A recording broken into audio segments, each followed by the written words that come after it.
ಈ ಊರ ಗಂಡಸರಿಗೆ ಬೆಳಿಗ್ಗೆ ಎದ್ದ ತಕ್ಷಣ ಸೂರ್ಯನ ನೋಡೋ ಅಭ್ಯಾಸ ಇದೆಯೋ ಇಲ್ವೋ ಗೊತ್ತಿಲ್ಲ.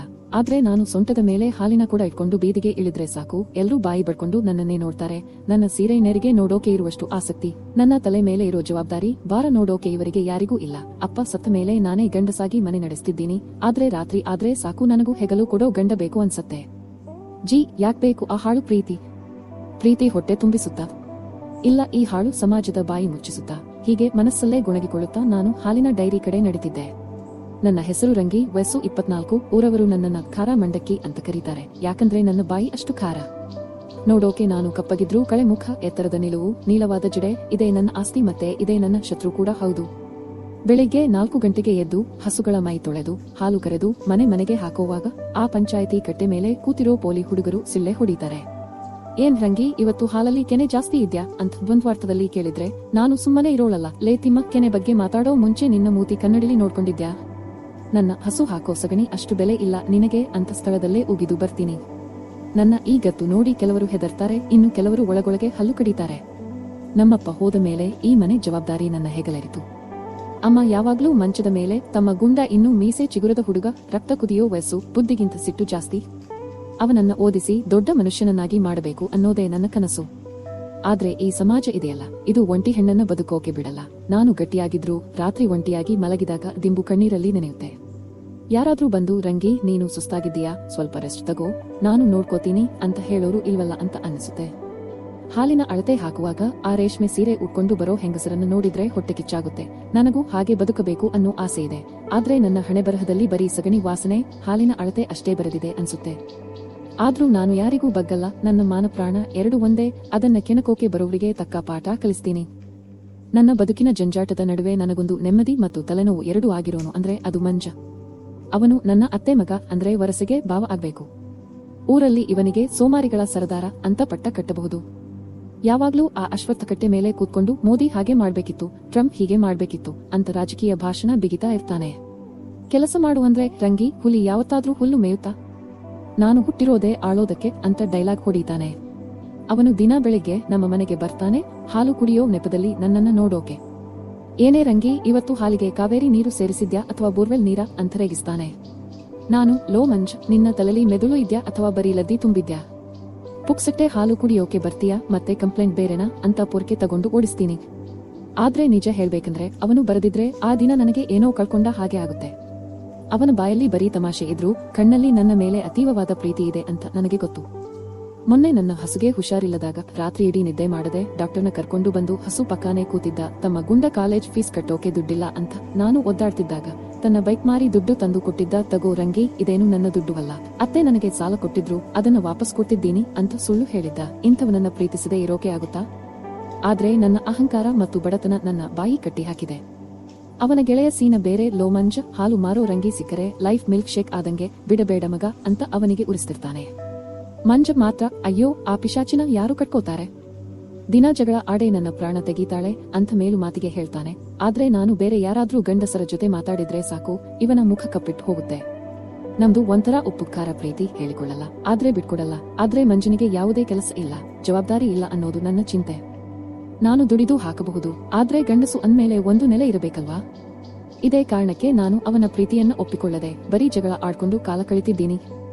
ಊರಲ್ಲಿ ಮಾರಮ್ಮನ ಜಾತ್ರೆ ಬಂತು ಅಂದ್ರೆ ಸಂಭ್ರಮದ ಜೊತೆಗೆ ಒಂದಷ್ಟು ಸಮಸ್ಯೆನೂ ಬರುತ್ತೆ. ಈ ಸಲ ಸಮಸ್ಯೆ ಬಂದಿದ್ದು ನನ್ನ ತಮ್ಮ ಗುಂಡನ ರೂಪದಲ್ಲಿ. ಗುಂಡನಿಗೆ ರಕ್ತದ ಕುದಿಪು ಜಾಸ್ತಿ. ಅವನು ಜಾತ್ರೆಯಲ್ಲಿ ರಂಗೋಲಿ ಸ್ಪರ್ಧೆ ನೋಡೋಕೆ ಹೋಗಿದ್ದಾಗ ನಮ್ಮೂರಿನ ಪಂಚಾಯಿತಿ ಅಧ್ಯಕ್ಷ ಗೌಡ್ರ ಕಡೆಯ ಹುಡುಗರು ಯಾವುದೋ ಹುಡುಗಿ ಮೈಮೇಲೆ ಬಿದ್ರು ಅಂತ ಗುಂಡ ಹೋಗಿ ಅವರಿಗೆ ಹೊಡೆದಿದ್ದಾನೆ. ವಿಷಯ ಅಲ್ಲಿಗೆ ಮುಗಿಲಿಲ್ಲ. ಆ ಹುಡುಗರು ಹೋಗಿ ಗೌಡ್ರಿಗೆ ಚಾಡಿ ಹೇಳಿದ್ರು. ಗೌಡ್ರು ಅಂದ್ರೆ ಸುಮ್ನೆನಾ? ಊರಿನ ದೊಡ್ಡ ಮನುಷ್ಯ ಅನ್ನೋ ಹಣೆಪಟ್ಟಿ ಇದ್ರೂ ಒಳಗೊಳಗೆ ಕೆಟ್ಟ ಕಾಮುಕ. ಅವನ ಕಣ್ಣು ತುಂಬಾ ದಿನದಿಂದ ನನ್ನ ಮೇಲೆ ಬಿದ್ದಿತ್ತು. ರಂಗಿ, ನಿನಗೆ ಯಾಕೆ ಈ ಹಾಲಿನ ವ್ಯಾಪಾರ? ನನ್ನ ತೋಟದ ಮನೆಗೆ ಬಾ, ರಾಣಿ ಥರ ನೋಡ್ಕೋತೀನಿ ಅಂತ ಎಷ್ಟೋ ಸಲ ಪರೋಕ್ಷವಾಗಿ ಹೇಳಿದ್ದ. ನಾನು, ಗೌಡ್ರೆ ನಿಮ್ಮ ವಯಸ್ಸೇನು? ನನ್ನ ವಯಸ್ಸೇನು? ನಿಮ್ಮ ಮಗಳ ಹತ್ರ ಹೇಳಿ ಈ ಮಾತನ್ನ ಅಂತ ಅವಮಾನ ಮಾಡಿದ್ದೆ. ಅದನ್ನ ಮನಸ್ಸಲ್ಲಿ ಇಟ್ಕೊಂಡಿದ್ದ ಗೌಡ ಇದೇ ಸರಿಯಾದ ಸಮಯ ಅಂತ ಕಾಯ್ತಿದ್ದ. ಗುಂಡನ ಮೇಲೆ ಪೊಲೀಸ್ ಕೇಸ್ ಹಾಕಿಸಿದ. ರಾತ್ರಿ ಪೊಲೀಸರು ಮನೆಗೆ ಬಂದು ಗುಂಡನನ್ನ ಎಳ್ಕೊಂಡು ಹೋದ್ರು. ಅಮ್ಮ ಎದೆ ಬಡ್ಕೊಂಡು ಅತ್ತಳು. ನಾನು ಸ್ಟೇಷನ್ಗೆ ಓಡಿದೆ. ಆದ್ರೆ ಇನ್ಸ್ಪೆಕ್ಟರ್, ಇದು ಗೌಡ್ರ ಮ್ಯಾಟರ್, ನಾನೇನು ಮಾಡೋಕಾಗಲ್ಲ, ನೀನು ಹೋಗಿ ಅವರ ಕಾಲು ಹಿಡಿ ಅಂದ. ನನಗೆ ದಿಕ್ಕು ತೋಚದ ಹಾಗಾಯ್ತು. ನಾನು ಗೌಡ್ರ ಮನೆಗೆ ಹೋದೆ. ಅವನು ಸೋಫಾ ಮೇಲೆ ಕೂತು ವೀಳ್ಯದೆಲೆ ಜಗಿತ ನನ್ನನ್ನೇ ಮೇಲಿಂದ ಕೆಳಗಿನವರೆಗೂ ಅಸಹ್ಯವಾಗಿ ನೋಡ್ತಿದ್ದ. ಏನೇ ರಂಗಿ, ಇವತ್ತು ನನ್ನ ಮನೆ ಬಾಗಿಲಿಗೆ ಬಂದಿದೀಯಾ? ಆವತ್ತು ತುಂಬಾ ಮಾತಾಡ್ತಿದ್ದೆ ಅಂತ ವ್ಯಂಗ್ಯ ಮಾಡಿದ. ನಾನು ಕೈ ಮುಗಿದು, ಗೌಡ್ರೆ, ನನ್ನ ತಮ್ಮ ಚಿಕ್ಕವನು, ಬುದ್ಧಿ ಇಲ್ಲ, ದಯವಿಟ್ಟು ಕೇಸ್ ವಾಪಸ್ ತಗೊಳ್ಳಿ ಅಂತ ಬೇಡಿಕೊಂಡೆ. ಗೌಡ ಎದ್ದು ಬಂದು ನನ್ನ ಹತ್ರ ನಿಂತು, ಕೇಸ್ ವಾಪಸ್ ತಗೋತೀನಿ, ಆದ್ರೆ ಒಂದು ಕಂಡೀಷನ್. ನಾಳೆ ರಾತ್ರಿ ನೀನು ನನ್ನ ತೋಟದ ಮನೆಗೆ ಬರಬೇಕು. ಒಂದು ರಾತ್ರಿ ನನ್ನ ಜೊತೆ ಇದ್ರೆ ನಿನ್ನ ತಮ್ಮನನ್ನ ರಾಜನ ತರಬಿಡ್ತೀನಿ, ಇಲ್ಲಾಂದ್ರೆ ಅವನು ಜೈಲಲ್ಲೇ ಕುಳಿಬೇಕು ಅಂತ ಪಿಸುಗುಟ್ಟಿದ. ಆ ಮಾತು ಕೇಳಿ ನನ್ನ ಕಾಲ ಕೆಳಗಿನ ಭೂಮಿ ಕುಸಿದಂಗಾಯ್ತು. ನನ್ನ ತಮ್ಮನಿಗಾಗಿ ನಾನು ನನ್ನ ಶೀಲ ಕಳ್ಕೋಬೇಕಾ? ಅಥವಾ ನನ್ನ ಮಾನ ಉಳಿಸಿಕೊಳ್ಳೋಕೆ ತಮ್ಮನನ್ನ ಬಲಿಕೊಡಬೇಕಾ? ನಾನು ಅಳುತ್ತಾ ಅಲ್ಲಿಂದ ಹೊರಬಂದೆ. ದಾರಿಯುದ್ದಕ್ಕೂ ನನಗೆ ಕತ್ತಲೆಯೇ ಕಾಣ್ತಿತ್ತು. ಮನೆಗೆ ಬಂದವಳೆ ಮೂಲೆಯಲ್ಲಿ ಕೂತು ಬಿಕ್ಕಿ ಬಿಕ್ಕಿ ಅತ್ತೆ, ಅಮ್ಮ ಏನಾಯ್ತೆ ರಂಗಿ? ಗುಂಡ ಬರ್ತಾನ ಅಂತ ಕೇಳ್ತಿದ್ಲು. ನಾನು ಏನು ಹೇಳಲಿ? ವಿಷಯ ಊರಿಗೆಲ್ಲ ಗೊತ್ತಾಗಿ ಮಂಜ ಓಡಿ ಬಂದ. ಅವನ ಮುಖದಲ್ಲಿ ಯಾವತ್ತೂ ಇಲ್ಲದ ಗಂಭೀರತೆ ಇತ್ತು. ರಂಗಿ ಏನಾಯ್ತು? ಗೌಡ ಏನ್ ಹೇಳಿದ ಅಂತ ಕೇಳಿದ. ನಾನು ಅಳುತ್ತಾ ಗೌಡ್ರು ಇಟ್ಟ ಬೇಡಿಕೆ ಬಗ್ಗೆ ಹೇಳಿದೆ. ಮಂಜನ ಕಣ್ಣು ಕೆಂಡದಂತಾಯ್ತು. ಅವನು ಗೋಡೆಗೆ ಗುದ್ದಿ, ಆ ಮುದಿ ನಾಯಿಗೆ ಎಷ್ಟು ಧೈರ್ಯ? ನಿನ್ನ ಕಡೆ ಕಣ್ಣೆತ್ತಿ ನೋಡಿದ್ರೆ ಕಣ್ಣು ಕೀಳ್ತೀನಿ ಅಂತ ಗೊತ್ತಿಲ್ವಾ ಅವನಿಗೆ ಅಂತ ಆರ್ಭಟಿಸಿದ. ಆದ್ರೆ ನಾನು ಅವನನ್ನ ತಡೆದೆ. ಮಂಜ, ನಮಗೆ ಶಕ್ತಿ ಇಲ್ಲ, ಅವರು ದೊಡ್ಡವರು, ನಾವು ಅವರನ್ನ ಎದುರಿಸೋಕೆ ಆಗಲ್ಲ ಅಂದೆ. ಮಂಜ ನನ್ನ ಭುಜ ಹಿಡಿದು ಕುಲುಕಿದ. ಹಾಗಂತ ನೀನು ಅವನ ಹಾಸಿಗೆ ಏರ್ತೀಯಾ? ಛೀ ರಂಗಿ, ನೀನು ಸಾಯಬಹುದು, ಆದ್ರೆ ಮಾನ ಕಳ್ಕೋಬಾರದು. ನಾನಿದ್ದೀನಿ, ನಾನು ಏನಾದ್ರೂ ಮಾಡ್ತೀನಿ ಅಂದ. ಆದ್ರೆ ನನಗೆ ನಂಬಿಕೆ ಇರಲಿಲ್ಲ. ಮಂಜನ ಹತ್ರ ದುಡ್ಡಿಲ್ಲ, ಅಧಿಕಾರ ಇಲ್ಲ, ಅವನು ಏನು ಮಾಡೋಕೆ ಸಾಧ್ಯ? ನೀನು ಏನು ಮಾಡ್ತೀಯ ಮಂಜ? ಪೊಲೀಸ್ ಅವರ ಕಡೆ, ಊರು ಅವರ ಕಡೆ, ನಾವು ಬಡವರು ಅಂತ ಹತಾಶಳಾಗಿ ಹೇಳಿದೆ. ಮಂಜ ಒಂದು ಕ್ಷಣ ಯೋಚಿಸಿದ. ಅವನ ಮುಖದಲ್ಲಿ ಏನೋ ಕಠಿಣ ನಿರ್ಧಾರ ಮೂಡಿದ ಹಾಗಿತ್ತು. ನಾನು ಗೌಡ್ರ ಹತ್ರ ಮಾತಾಡ್ತೀನಿ, ಒಂದು ವ್ಯವಹಾರ ಮಾಡ್ತೀನಿ, ನಿನ್ನ ತಮ್ಮನೂ ಹೊರಗೆ ಬರ್ತಾನೆ, ನಿನ್ನ ಮಾನನೂ ಉಳಿಯುತ್ತೆ ಅಂತ ಹೇಳಿ ಸರಸರನೆ ಹೊರಟು ಹೋದ. ನಾನು ಬೇಡ ಅಂದ್ರೂ ಕೇಳಲಿಲ್ಲ. ರಾತ್ರಿ ಕಳೆದು ಬೆಳಗಾಯ್ತು. ಗುಂಡ ಸ್ಟೇಷನ್ ಇಂದ ಮನೆಗೆ ಬಂದ. ಗೌಡ್ರು ಕೇಸ್ ವಾಪಸ್ ತಗೊಂಡಿದ್ರು. ನನಗೆ ಆಶ್ಚರ್ಯವಾಯ್ತು. ಮಂಜ ಏನ್ ಮಾಡಿದ? ಗೌಡ್ರು ಸುಮ್ನೆ ಬಿಡೋರಲ್ಲವಲ್ಲ. ಗುಂಡ ಬಂದ ಖುಷಿಯಲ್ಲಿ ಅಮ್ಮ ಅಡುಗೆ ಮಾಡಿದ್ಲು. ಆದ್ರೆ ನನ್ನ ಮನಸ್ಸು ಮಂಜನ ಕಡೆ ಇತ್ತು. ಅವನು ಫೋನ್ ರಿಸೀವ್ ಮಾಡ್ತಿರಲಿಲ್ಲ. ಸಂಜೆ ಹೊತ್ತಿಗೆ ಮಂಜ ಮನೆಗೆ ಬಂದ. ಅವನ ಮುಖ ಬಾಡಿತ್ತು, ಕಣ್ಣಲ್ಲಿ ಏನೋ ನೋವಿತ್ತು. ಗುಂಡ ಬಂದ ಅಲ್ವಾ, ಇನ್ಯಾಕೆ ಚಿಂತೆ ಅಂತ ನಗಲು ಪ್ರಯತ್ನಿಸಿದ. ಆದ್ರೆ ಆ ನಗು ನಕಲಿಯಾಗಿತ್ತು. ಏನ್ ಮಾಡ್ದೆ ಮಂಜ? ಗೌಡ್ರು ಯಾಕೆ ಕೇಸ್ ವಾಪಸ್ ತಗೊಂಡ್ರು ಅಂತ ನಾನು ಗಟ್ಟಿಯಾಗಿ ಕೇಳಿದೆ. ಮಂಜ ಮೌನವಾಗಿದ್ದ. ಆ ಮೌನ ನನಗೆ ಭಯ ಹುಟ್ಟಿಸ್ತಿತ್ತು. ಅವನು ನನ್ನ ಕಡೆ ನೋಡದೆ, ಅದೆಲ್ಲ ಬಿಡು ರಂಗಿ, ನಾಳೆ ನಾನು ಊರು ಬಿಟ್ಟು ಹೋಗ್ತಿದ್ದೀನಿ ಅಂದ. ಊರು ಬಿಟ್ಟು ಹೋಗ್ತಿದ್ದೀಯಾ? ಎಲ್ಲಿಗೆ ಅಂತ ನಾನು ಗಾಬರಿಯಿಂದ ಕೇಳಿದೆ. ಮಂಜ ದೀರ್ಘವಾಗಿ ಉಸಿರು ಬಿಟ್ಟು, ಬಾಂಬೆಗೆ ಕಣೆ. ಗೌಡ್ರ ಬಿಸಿನೆಸ್ ನೋಡಿಕೊಳ್ಳೋಕೆ. ಅವರು ಕೇಸ್ ವಾಪಸ್ ತಗೋಬೇಕು ಅಂದ್ರೆ ಮತ್ತು ನಿನ್ನ ತಂಟೆಗೆ ಬರಬಾರದು ಅಂದ್ರೆ ನಾನು ಅವರ ಬಾಂಬೆ ಹೋಟೆಲ್ನಲ್ಲಿ 5 ವರ್ಷ ದುಡಿಬೇಕು, ಸಂಬಳ ಇಲ್ಲದೆ. ನನ್ನ ಅಪ್ಪನ ಕಾಲದ ಹಳೆ ಸಾಲದ ಲೆಕ್ಕವನ್ನು ಇದಕ್ಕೆ ಸೇರಿಸಿದ್ದಾರೆ ಅಂತ ಸತ್ಯ ಹೇಳಿದ. ನನಗೆ ಆಕಾಶವೇ ತಲೆ ಮೇಲೆ ಬಿದ್ದಂತಾಯ್ತು.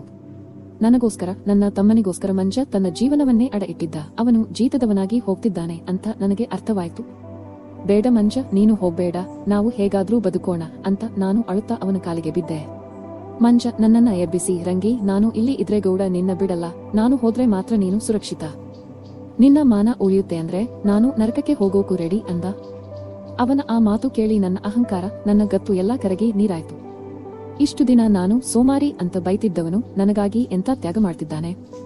ಅಂದು ರಾತ್ರಿ ಮನೆಯಲ್ಲಿ ಎಲ್ಲರೂ ಮಲಗಿದ ಮೇಲೆ ಮಂಜ ಮತ್ತೆ ಬಂದ. ನಾಳೆ ಬೆಳಿಗ್ಗೆ ಅವನು ಹೋಗ್ತಾನೆ. ಇದು ನಮ್ಮ ಕೊನೆಯ ರಾತ್ರಿ ಆಗಿರಬಹುದು. ನನ್ನ ಎದೆಯೊಳಗೆ ದುಃಖದ ಅಣೆಕಟ್ಟು ಒಡೆದಿತ್ತು. ಮಂಜ, ನನ್ನನ್ನ ಕ್ಷಮಿಸು, ನಿನ್ನ ಪ್ರೀತಿಯನ್ನ ಅರ್ಥ ಮಾಡಿಕೊಳ್ಳಲಿಲ್ಲ ಅಂತ ಅವನ ಎದೆಗೆ ಒರಗಿ ಅತ್ತೆ. ಮಂಜ ನನ್ನ ಕಣ್ಣೀರು ಒರೆಸುತ್ತಾ, ಅಳಬೇಡ ಕಣೆ ಖಾರ ಮಂಡಕ್ಕಿ, ನೀನು ಅತರೆ ಸಕ್ಕರೆ ಪಾಕ ಆದಂಗೆ ಆಗ್ತೀಯ ಅಂತ ತಮಾಷೆ ಮಾಡಿದ. ಆದ್ರೆ ಅವನ ಕಣ್ಣಲ್ಲೂ ನೀರಿತ್ತು.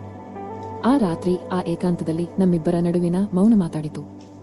ನಾಳೆ ಅವನು ಇರಲ್ಲ ಅನ್ನೋ ಭಯ ಮತ್ತು ಇಷ್ಟು ವರ್ಷ ಮುಚ್ಚಿಟ್ಟಿದ್ದ ಪ್ರೀತಿ ನಮ್ಮನ್ನ ಹತ್ತಿರ ತಂತು. ನಾವು ಒಬ್ಬರಿಗೊಬ್ಬರು ಸಾಂತ್ವನ ಹೇಳ್ತಾ ಜಗತ್ತನ್ನೇ ಮರೆತೆವು. ಯಾವುದೇ ಹಂಗಿಲ್ಲದೆ, ನಾಳೆಯ ಚಿಂತೆ ಇಲ್ಲದೆ, ಕೇವಲ ಪ್ರೀತಿಯ ಆಧಾರದ ಮೇಲೆ ಆ ರಾತ್ರಿ ನಾವು ಇಬ್ಬರು ಒಂದಾದೆವು. ಅದು ಕೇವಲ ದೈಹಿಕ ಮಿಲನ ಆಗಿರಲಿಲ್ಲ, ಅದು 2 ನೊಂದ ಜೀವಗಳ ಸಂಗಮವಾಗಿತ್ತು. ಅವನು ನನ್ನ ಹಣೆಗೆ ಮುತ್ತಿಟ್ಟು, ನಾನು ಎಲ್ಲೇ ಇದ್ರೂ ನನ್ನ ಪ್ರಾಣ ನಿನ್ನ ಹತ್ರಾನೇ ಇರುತ್ತೆ ರಂಗಿ ಅಂದ. ನಾನು ಅವನನ್ನ ಗಟ್ಟಿಯಾಗಿ ಹಿಡ್ಕೊಂಡೆ. ಸಮಯ ಇಲ್ಲೇ ನಿಂತು ಬಿಡಬಾರದ ಅಂತ ಅನ್ನಿಸ್ತು. ಬೆಳಗಿನ ಜಾವ ಕೋಳಿ ಕೂಗೋ ಮುಂಚೆ ಮಂಜ ಎದ್ದು ರೆಡಿಯಾದ. ಅವನ ಹತ್ರ ಒಂದು ಚಿಕ್ಕ ಬ್ಯಾಗ್ ಇತ್ತು. ನಾನು ಅವನನ್ನ ಬಸ್ ಸ್ಟ್ಯಾಂಡ್ ವರೆಗೂ ಬಿಡೋಕೆ ಹೋದೆ.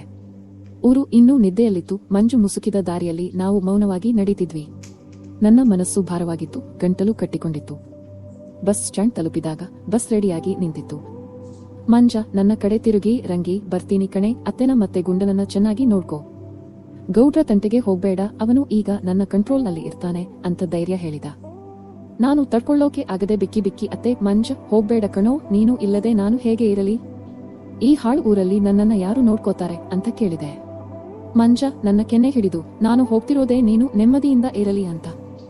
ನಾನು ಮುಂಬೈಗೆ ಹೋಗಿ ದೊಡ್ಡಾಳಾಗಿ ದುಡ್ಡು ಮಾಡ್ಕೊಂಡು ವಾಪಸ್ ಬರ್ತೀನಿ. ಅಲ್ಲಿವರೆಗೂ ಯಾರಿಗೂ ಹಾಲು ಕೊಡುವಾಗ ನಗ್ಬೇಡ, ನಿನ್ನ ನಗು ಕದಿಯೋಕೆ ನಾನು ಬರ್ತೀನಿ ಅಂತ ನಗುತ್ತಲೇ ಅತ್ತ. ಅವನ ಆ ಮಾತು ಕೇಳಿ ನನಗೆ ನಗು ಮತ್ತು ಅಳು ಒಟ್ಟಿಗೆ ಬಂತು. ಕಂಡಕ್ಟರ್ ವಿಸಿಲ್ ಓದಿದ. ಮಂಜ ಬಸ್ ಹತ್ತಿದ. ಅವನು ಕಿಟಕಿಯಲ್ಲಿ ಬಂದು ಕೂತ. ಬಸ್ ಚಲಿಸೋಕೆ ಶುರುವಾಯಿತು.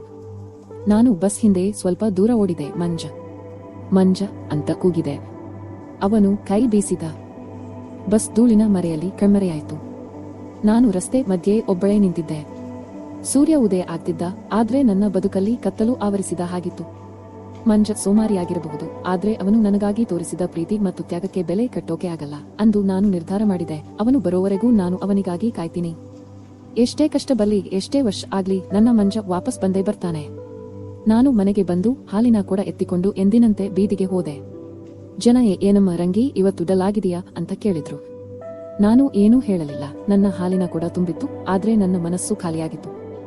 ಈ ಖಾರ ಮಂಡಕ್ಕಿಗೆ ಇನ್ಮೇಲೆ ಸಿಹಿ ಅನ್ನಿಸೋದು ಆ ಸಕ್ಕರೆ ಹಾಲು ವಾಪಸ್ ಬಂದಾಗ ಮಾತ್ರ. ಅಲ್ಲಿವರೆಗೂ ಈ ರಂಗಿಯ ಕಾಯುವಿಕೆ ಮುಂದುವರಿಯುತ್ತೆ. ಗೆಳೆಯರೇ, ಈ ಕತೆ ಕಾಲ್ಪನಿಕವಾಗಿದ್ದು ಯಾವುದೇ ವಾಸ್ತವಿಕತೆಯನ್ನು ಪ್ರತಿನಿಧಿಸುವುದಿಲ್ಲ. ಸಮಾಜದಲ್ಲಿ ಒಳ್ಳೆಯ ಸಂಬಂಧಗಳನ್ನು ಗೌರವಿಸಿ, ತಪ್ಪು ಮಾರ್ಗದಿಂದ ದೂರವಿರಿ. ಕತೆ ಇಷ್ಟವಾದರೆ ಲೈಕ್ ಮಾಡಿ, ಶೇರ್ ಮಾಡಿ ಮತ್ತು ನಮ್ಮ ಚಾನೆಲ್ ಸಬ್ಸ್ಕ್ರೈಬ್ ಮಾಡಿ. ಇನ್ನಷ್ಟು ಕತೆಗಳಿಗಾಗಿ ಕಾಯಿರಿ. ಧನ್ಯವಾದಗಳು.